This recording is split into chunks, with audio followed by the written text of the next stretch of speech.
네, 안녕하세요. 저는 작년에 한양대 화학과에 부임한 김두리라고 합니다. 저는 오늘 제가 연구하고 있는 일종의 이론적 한계를 뛰어넘은 최첨단 과학기술인 초고해상도 현미경 기술에 대해서 설명을 드리려고 하는데요. 초고해상도 현미경이라고 하니까 조금 어렵게 들리시죠? 말 그대로 그 해상도를 그냥 높인 것이 아니라 너무너무 높여서 초고해상도 현미경이라고 이름이 붙여졌고요. 조금 더 쉽게 설명드리자면 해상도가 너무너무 높아서 나노만큼 작은 사이즈를 볼 수 있을 만큼 그런 이미지를 찍을 수 있어서 나노 포토그래퍼라고 표현을 해보았습니다. 여기 이 사진을 보시면 좀 달라 보일 수도 있겠는데 저고요. 5년 전에 제가 학생일 때, 여러분과 같은 학생일 때 실험을 하다가 찍은 사진입니다. 저는 이처럼 지난 10년 동안 이런 어두운 곳에서 나노 사이즈의 이미지를 찍기 위해서 연구를 해왔고요. 여러 가지 나노 사이즈의 물질이 있겠지만 제가 특히 관심을 가졌던 것은 인체의 신비에 관심을 가지게 되었습니다. 그래서 인체의 신비를 풀기 위해서 인체를 구성하고 있는 세포의 나노 구조에 대한 이미지를 찍어 왔는데요. 이러한 연구를 가능하게 한 초고해상도 현미경 기술에 대해서 여러분들에게 그 아이디어를 공유를 하고 싶습니다. 그럼 제가 계속 나노 그러는데 나노가 뭘까요? 나노 많이 들어보셨죠? 뉴스에서도 많이 나오고 요즘 나노 시대라 그러고 나노가 작다라는 이미지를 가지고 계실 것 같은데 정확하게 친구가 만약에 나노가 뭐야? 라고 했을 때 정확하게 대답하실 분들이 몇 분이나 되실지는 잘 모르겠어요. 나노라고 하면 10의 마이너스 9승을 의미하는데요. 이것은 예를 들어서 여러분들 1mm라고 하는 것은 10의 마이너스 3승 미터를 뜻하잖아요. 그 이유는 밀리라는 뜻이 10의 마이너스 3승을 뜻하기 때문인데 같은 맥락으로 1나노미터라고 하는 것은 10의 마이너스 9승 미터를 뜻하고요. 그만큼 굉장히 작은 크기를 뜻합니다.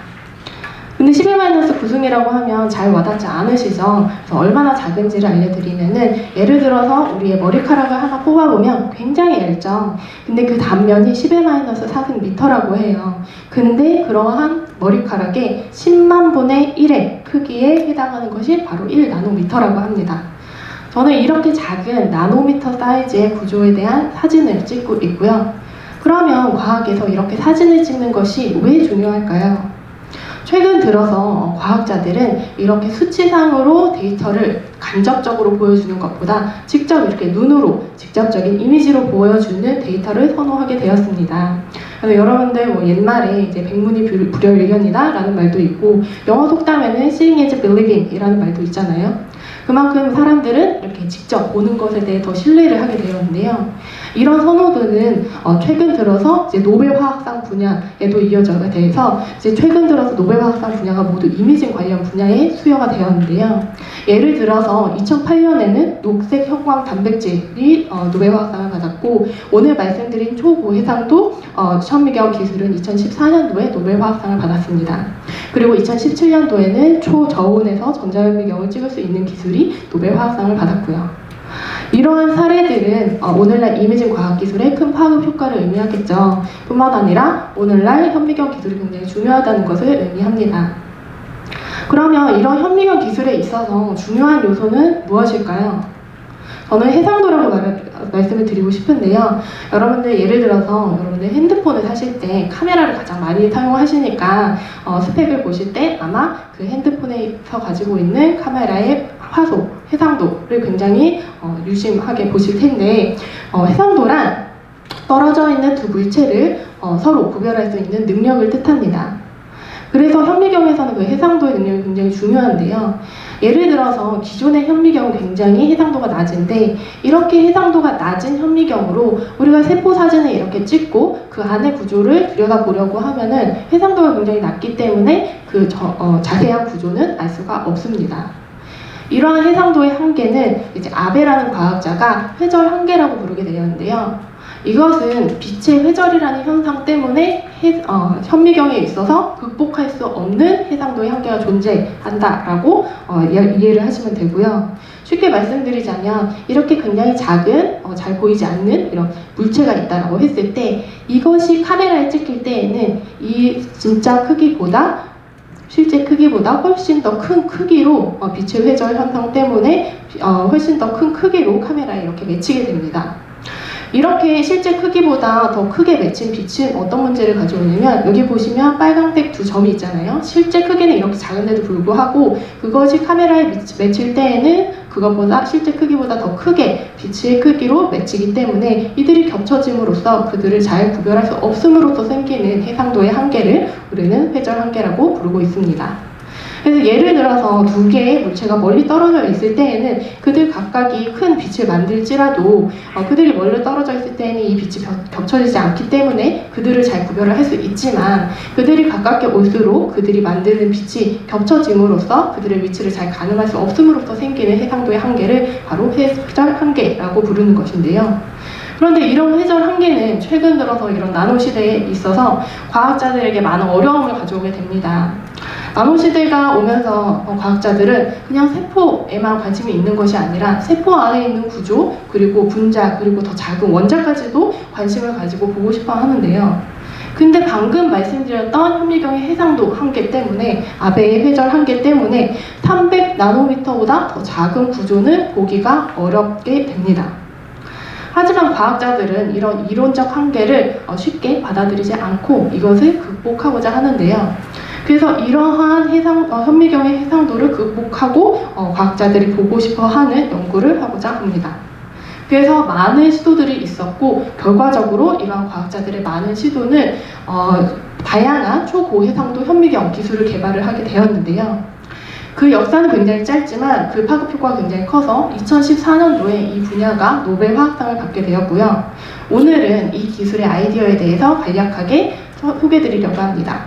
첫 번째 아이디어로 이제 스톰이라는 현미경 기술에 대해 설명을 드릴 테고, 두 번째 아이디어로는 스테드라는 현미경 기술을 알려드릴 테고, 마지막으로는 익스펜전 마이크로스코피라는 현미경의 아이디어를 전해드리겠습니다.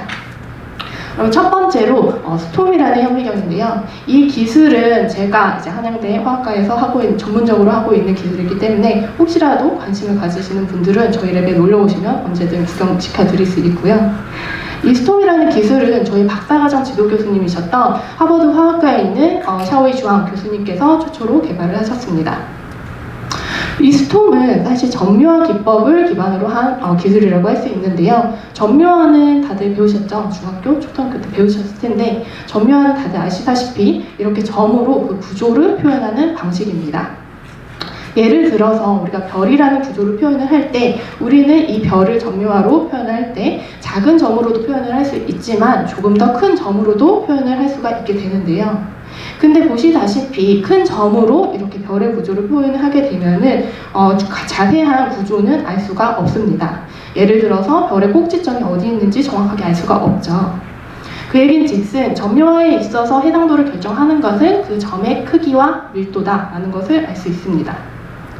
그래서 예를 들어서 이제 스톰에서는 마찬가지로 별의 이미지를 표현을 하기 위해서 형광 분자들을 다닥다닥 붙이게 되는데요. 근데 형광 분자라고 하시면 이제 과학을 하시지 않는 분들에게 조금 어려울 수도 있을 것 같아서 전구를 붙였다라고 표현을 할게요. 이제 성탄절의 트리처럼 이제 이 별의 모양 표현을 하기 위해서 전구를 다닥다닥 붙였다라고 생각을 해봅시다. 이 경우에 아까 처음에 슬라이드에서 보여드렸듯이 어두운 암실에서 이미지를 표현을 하기 위해서 이 전구들을 모두 한꺼번에 켜게 됩니다. 이 경우에 이 각각의 전구가 만드는 불빛은 실제 전구 크기보다 굉장히 크기 때문에 큰 점이 만들어지고 큰 점으로 이루어진 점묘화가 돼서 굉장히 해상도가 낮은 이미지가 형성이 되겠죠.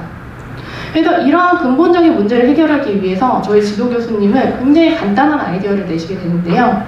여기서의 가장 큰 문제점은 큰 점들이 겹쳐져서 발광하기 때문인데, 이러한 근본적인 문제를 해결하기 위해서 그러면 그 큰 점들을 겹쳐지지 않게 따로따로 키면 되지 않을까라고 생각을 하게 됩니다. 굉장히 간단하죠. 그래서 예를 들어서 첫 번째 전구만 이렇게 혼자 키게 되면은 겹쳐지지 않고 혼자 발광했기 때문에 이것에 대한 중심점을 정확하게 작은 점으로 찍을 수가 있고요. 그 다음에 첫 번째 전구를 끄게 됩니다. 그 다음에는 두 번째 전구를 켜고 두 번째 전구에 대한 중심점을 정확하게 가운데 작은 점으로 찍고 두 번째 전구를 끄고요. 이러한 방법을 반복함으로써 굉장히 작은 점으로 이루어진 초고해상도의 이 별의 이미지를 구현을 할 수 있게 됩니다. 굉장히 간단하죠. 이러한 방법이 바로 스톰이라고 할 수 있고요. 이러한 방법을 통해서 기존의 현미경으로는 별 모양을 표현을 하기 위해서 굉장히 큰 점을 사용을 했다라고 하면은 스톰에서는 이러한 문제점을 해결하기 위해서 각각의 점들을, 형광 분자들을 서로 다른 시간에 켜고 끄고 하는 동작을 반복함으로써 작은 점들로 이루어진 굉장히 초고해상도의 이미지를 구현할 수 있게 됩니다. 이러한 방법으로 아까 말씀드렸던 이론적 한계인 굉장히 작은 점이 빛의 회절이라는 현상을 통해서 이렇게 실제 크기보다 더 크게 비춰지는 회절 한계를 극복하고 그 해상도를 향상시킬 수 있게 되는데요.